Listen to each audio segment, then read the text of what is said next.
third grade. So this week in reading, we are going to be doing some reviewing, and we are actually going to review text features. And we know text features are found in nonfiction text. This is going to be kind of a fun week to review some of these things. So what I'm going to do first with you is review some of the text features that we've learned about this year with this anchor chart. And then I'm going to post the anchor chart along with your assignment so that if you forget what a text feature was, you can reference back to these slides and see what that text feature was and what it helped you to understand.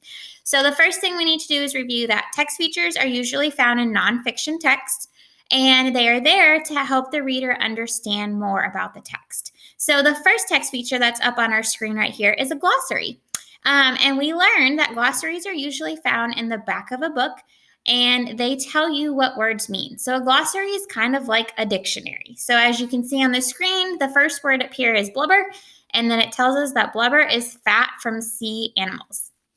Okay, so remember, glossaries found in the back of the book, and they tell you what words mean. Our next text feature that we're going to review are captions. Captions are the words that are found at the bottom of a picture. And usually captions tell you what's going on in that picture. So our example one is a picture of a mama and a baby koala. And it says, young koalas ride on their mother's back until they are about 1 year old. So remember, captions are found at the bottom of a picture. Our next text feature is maps. Maps are found a lot of times in nonfiction text, and they show you where something is located. So if we're reading about a certain city or a certain place, then you might have a map that shows you that. So our example right here is a map, and it's showing us where North America is. Our next text feature is table of contents. Table of contents are found in the front of books. And table of contents, they can tell you two things. They can tell you the page that the chapters start on if you're reading a chapter book, and they will also tell you the headings on those certain pages. So they're listed in the very front. So we have spring, and it tells me that spring is starting on page 3. Summer is starting on page 5. Now, I reviewed this with my class a lot. I would say, what if you're on page 4 of this book?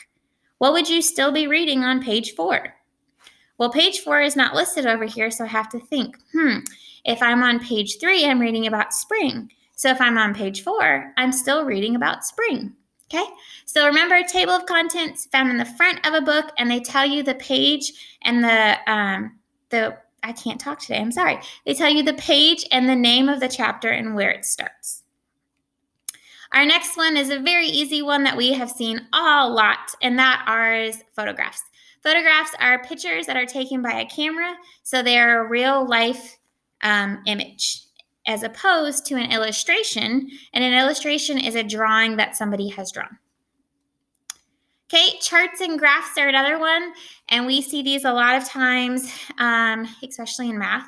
And charts and graphs are a way for people to organize information that makes it easy for you to see. So we see bar graphs and pie charts a lot. And then down here, it looks like they were taking a poll on your favorite food. So they're telling us the votes down here.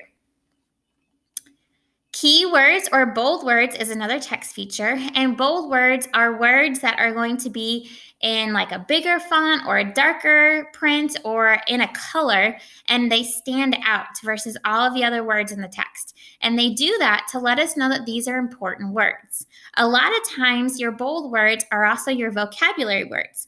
So if I need to know what blubber is, what text feature would I use to go back and review that?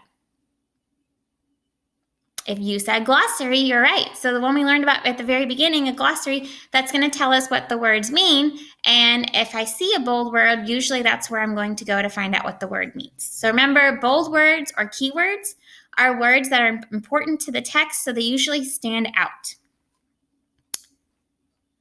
Okay, our next one is an index. An index is found in the back of a book as well.